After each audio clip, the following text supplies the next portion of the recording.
Hello, good evening, and welcome to all those watching us live tonight and those watching the replay. So this is to all the future triathletes, those people out there looking to do their first triathlon. Now, Mark and I have been coaching beginners for, a very long time. 15 years. 15 years.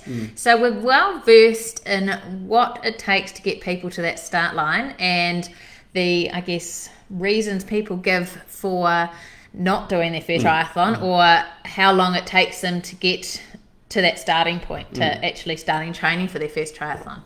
So tonight we wanted to talk about the barriers to doing your first triathlon and how you can overcome them. That's right.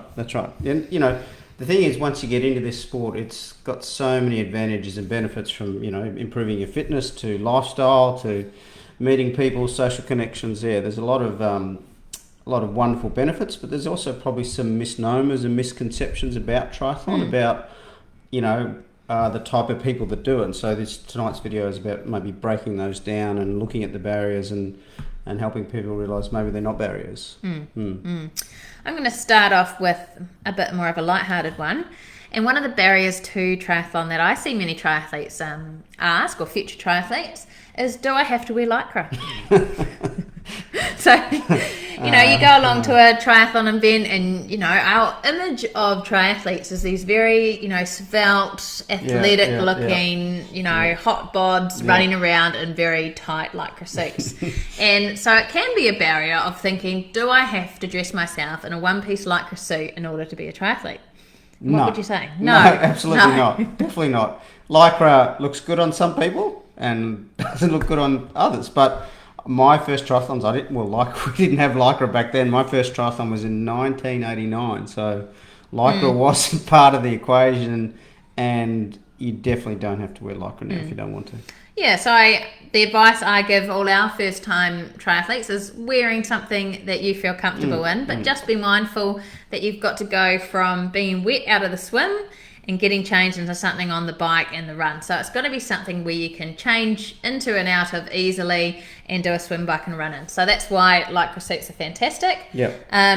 But also on your comment about some people look better than others, one thing I do love about triathlon is it is great for body image because everyone gets out there. There's no negatives around, how people might look in their Lycra suits. We just get out there and rock it, and you don't even really think about it once you get going. No, and that is one of the good things about this sport. It is quite welcoming to new people, and you've only got to go to a triathlon to see all the different types of ages, backgrounds, demographics and abilities doing the race, and you think, oh, okay, they're just like me, and they're all wearing Lycra and pretty comfortable with it. So it is certainly, I've found in my experience and working with beginners for a long time, it is a very welcoming sport to new people. Because one of the barriers we're going to talk about tonight is the equipment that you need.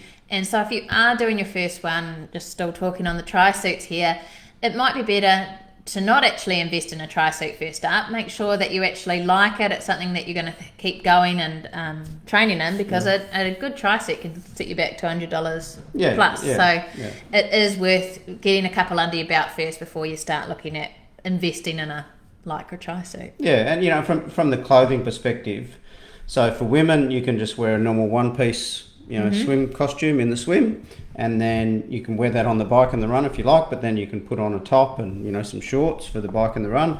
And for men, you can wear board shorts, or you can throw the old budgie smugglers on if you really wanted to, and throw a t-shirt on in the run and wear that in the bike. So, you certainly don't have to have a Lycra tri-suit for your first race, and seen many people, just race in, whatever they feel comfortable in. Right, so that leads us into, I think, our biggest barrier is equipment. So when you're doing swim, bike and run, I think the first thing you think is, that's stuff I need to go out and buy to do 3 different sports. I can't afford it. What do I even buy? Where do I get it from? So have you got some advice? Look, when you look at it, you break down the equipment to the bare essentials. So if you are starting the sport, we're going to go through what we think are the bare essentials to start. And, you can do it for under $1,000, maybe even less if you've got some of it already. You can certainly spend a lot more money, and some people do. But to start with, all you need from a swimming perspective, like I said, is some type of swimwear, whether it be board shorts or one piece or whatever. Goggles, I think, is about all you need. Now you can look at things like swimming aids such as fins and pool buoys and paddles to help you with the training, but even then, you don't necessarily have to have them. So that's all you need from a swimming perspective. But comparatively, the things you need for swimming are quite low cost compared to other things. So, a pair of fins might be $20, $30. Same with the pool buoy. And you can also probably find stuff like that on Trade Me or some secondhand sites that people have maybe started up swimming, haven't continued, so they're trying to offload things like fins and pool buoys, so you can get those pretty cheap. Yeah, so Triathlon Marketplace is a good one. Triathlon Marketplace New Zealand is a good one for that type of stuff. So you could pick up any secondhand swim equipment for potentially between $50 and $100. Yeah. So from a swimming perspective, that's all you need. From a biking perspective, obviously you need a bike. Now, a lot of people will have some type of bike in their garage. It may not have been ridden for a while, but I find most people that are interested in triathlon will have a bike or access to a bike.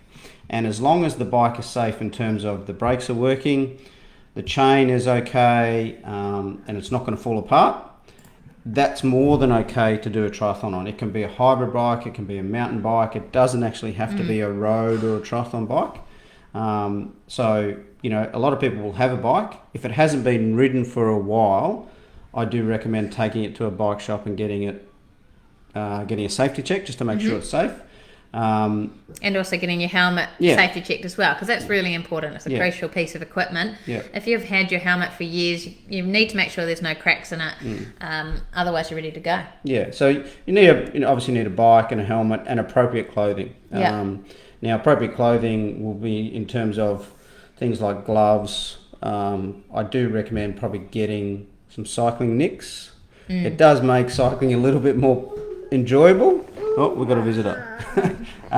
It does make cycling a little bit more enjoyable because you're more comfortable. Sorry about this. Our little 3-year-old wants to jump up. So definitely I think the cycling nicks are the number one piece of cycling equipment that I would invest in. And everything else, I think, not as important. So not your husband's bike shorts. That's right. Probably not going to fit you quite as well as another pair. And then, if you are riding in cooler weather, things like arm warmers and a jacket certainly help. So on the bike, comfort is really important because it is the longest part of the triathlon. So it makes sense that you do most of your training on the bike. Now, if you don't have a bike, again, sites like Trade Me, Triathlon Marketplace, you can pick up secondhand bikes pretty cheaply, for under even $200. So if you have nothing at the moment, so you don't have a helmet, you don't have a bike, you don't have any equipment, you could probably get away with under $500 to get all the things you need for cycling. Yeah, but I've also seen people train for their first try on spin bikes at the gym. Yeah. So training on a spin bike after already having a gym membership, and then borrowing a friend's bike for the actual race. So it's good to practice cycling skills out on the road. It shows that you can do it regardless. Yeah, that's right. And I've seen many people do it on, they've got a comment here about husband's bike shorts on, the husband's bike or their brother's bike or their friend's bike or something like that. So there's been many people start, on borrowed bikes and stuff like that that aren't the right size. So I think the misconception is that you have to outlay thousands and thousands of dollars to actually get started when that's actually not true. Yeah, so I think the takeaways from getting ready to compete in the cycling part of triathlon is a bike, but it can be any type, and you can also even borrow a bike just as long as it's safe. A safe helmet, invest in some cycling nicks, and then you can just layer up the rest of your clothes and buy it as you go. And then the other one that all you need for the run is a good pair of running shoes. Most people have got some type of clothing that they can run in. That can be just a pair of loose fitting shorts and a t-shirt, and sorry, trying not to get too distracted. We'll go into another barrier to starting soon, and that's time.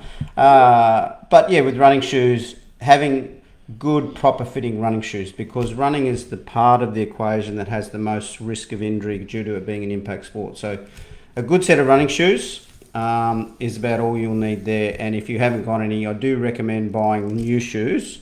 And new shoes, $200 to $300, but they are worth every cent. So we support the shoe clinic, and they have stores all over New Zealand. So we recommend they have a system where you can go in, you get the right type of shoe fitted for you, and it is. I think the other thing is to see it as an investment and not an expense. A good pair of running shoes, and that's all you need. So we're looking at, if you've got some of the equipment already, maybe there's no cost at all, but under $1,000, and you could be set up for your first race or set up to do the training, and again, not seeing that as an expense, but rather as as an investment in your health, because triathlon improves your cardiovascular fitness, your muscular endurance, mindset, so many different things. And for your first try, you can make do with a lot of stuff. So you can make do for your first try. If you enjoy it and you want to keep going, then you start looking at where you can invest in things like a good pair of shoes, a better bike, that sort of thing. So it's about getting the first one under your belt, and then worry about your fancy equipment after that. Yeah. And look, the other thing that I think probably is worth considering is if you're training for your first triathlon, is following some type of structured program. It is important to, there's a lot of questions about, how much should I train, when should I train, how hard, all that type of thing. So even if you've got to buy an online program or get a coach or join a group, I think that's a worthwhile thing as well, just so you've got a bit of guidance towards it, because a lot of people get the training wrong, and when they get it wrong, they don't enjoy it, they might get injured, and so not huge expenses at all, but certainly not great barriers to start the sport. No, not when you put it in that perspective. So swimming, biking and running, I think that leads us to that our next barrier is time, because I think people who haven't done a triathlon before think, and you're working, you might have family, you might have 3-year-olds to work around and a lockdown. Where do people find the time to do enough training for triathlon? Well, there's time if you make time. The other thing too is you don't have to, because it is 3 sports, yes, but triathlon is 1 sport. So by swim training, you're also benefiting how well you can ride a bike and then run. And then cycling benefits your running, and swimming, benefits all 3 sports. Running also benefits your cycling, not so much your swimming. So there are crossover benefits.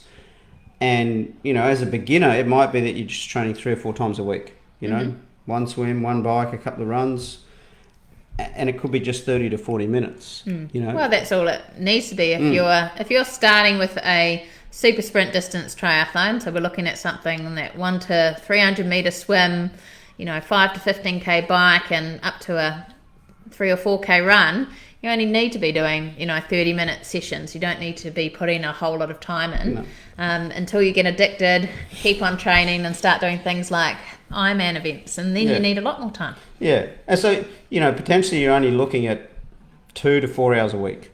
So if you're really wanting to do this, well, then 2 to 4 hours a week is not a lot of time. If you're coming from not having done anything, well, you wouldn't want to be doing any more than that anyway. And, there's always time. And, if you've got family and kids and little ones like this, maybe you're getting up a little bit earlier than the family is waking, and you're getting your training done then, and you're getting it out of the way so it's done in the morning. Exactly. So don't be fooled into thinking, you've got to have oodles of time. Okay. Thanks for the tips, Mark.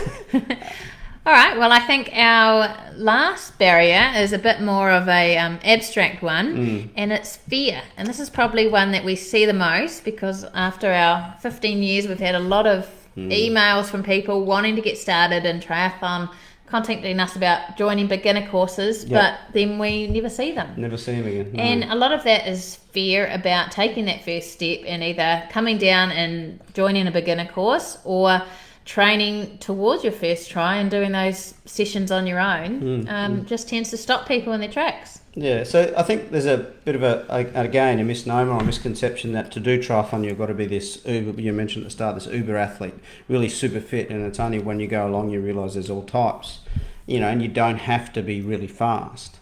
And there's also probably sometimes fear about the swimming side of things, especially for people that haven't done a lot of swimming in the past. Definitely. They're a bit worried about the swimming. And so in our experience, we've had people join our beginner programs and do our courses and join our squads. They couldn't swim 25 metres. But by the time they do the triathlon, they're swimming a few hundred metres, and then eventually they go on and do things like Ironman. So, you can do it. Obviously, you need the guidance and the structure, but the swimming is probably the thing we see that holds people back the most, and that's why some event organisers will do the swims in a pool. So it's a lot safer, or a shallow lake or something like that. So not all triathlons are in open water conditions where it's rough and choppy and that type of stuff. So I think yes, it can be daunting and it can be a little bit of fear, but the first step's always the hardest. Yeah, I think that point you were making about the swimming is so true. Like probably half the people we see on our courses are not great swimmers, and they really do have a fear, both just about swimming in general and also about swimming in the open water. We see that a lot, and a lot of triathlons are in the open water. So it is overcoming that. And if you are someone like that where the swim is holding you back, I couldn't recommend enough just going and getting a few one-on-one lessons. Like people do come a long way just getting someone to overlook their stroke and get a bit of help in the pool. I think that can really help. Yeah, and swimming comes down to a couple of key principles, and that's your balance in the water and your breath control. And it's often once you get those two things right, sort of learning to sit in the water and breathe a little bit better, swimming becomes that much easier and more comfortable. Sorry, a little guest in the background. Swimming becomes that much more comfortable, and some one-on-ones and getting involved in a good group with a good coach who can help you overcome those first few nervous steps makes a huge difference. And like I said, we've seen so many people overcome barriers of not being able to swim to I can think of a couple of women now who are in our group that did our last beginner course here in New Plymouth, and neither of them could swim 25 metres to start with, and now they're in our squad sessions regularly doing between 2 and 3 kilometres. Yeah, that's great. So yeah, look, fear is another one, but the only way to overcome the fear is to take that first step. Okay, so I hope that's given a lot of people some peeling mandarins and trying to stay on task here. I'm multitasking. I think that's given a lot of people maybe some insight into training for their first triathlon. Yep.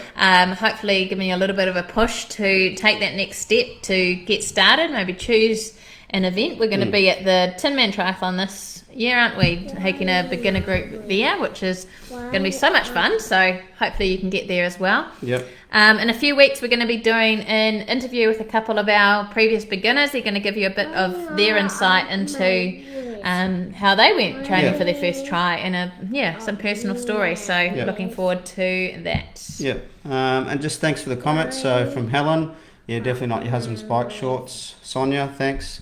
And I know so much good advice, guys. Thank you. Doing the Women Triathlon Tonga in February. Awesome. My only goal is to finish it. How do you overcome having lots of people swimming just on your tail?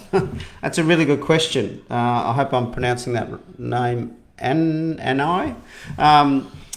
Certainly when you're in the open water, when it comes to triathlon, it's a bit of a contact sport, swimming in open water triathlon.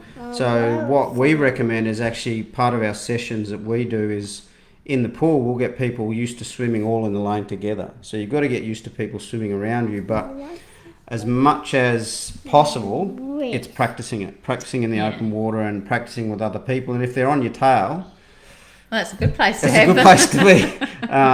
It's better that they are probably on your tail or you're sitting on someone else's feet, because when you're sitting on someone's feet, you're getting a bit of a drag. So I think it's definitely a practice skill. Yeah, I remember my first triathlon, I was about 20, so it was a long time ago. It was in Taupo, and I couldn't swim. I mean, I could swim, but there was so many people around me. It was a women's triathlon that it was lucky we could touch the ground the whole way, because I felt like I ended up walking most of the swim just because I just couldn't get used to just the actual washing machine feeling of so many people around me. I think the next triathlon I did, I had a similar experience, but each time I got a bit better and got used to having so many people. People don't follow a black line like we do in the pool. So it is a bit of practice. Yeah. And it does take a bit of getting used to. Familiarity breeds confidence. So the more you do it, the more confident you become and the easier it gets. And certainly for your first one, it's a challenge, but that's what the great thing about this sport. It's overcoming these challenges and walking away going, wow, I didn't think I could do that, but I did. So I guess in answer to your question, and I forgive me if I'm pronouncing the name incorrectly, is practice.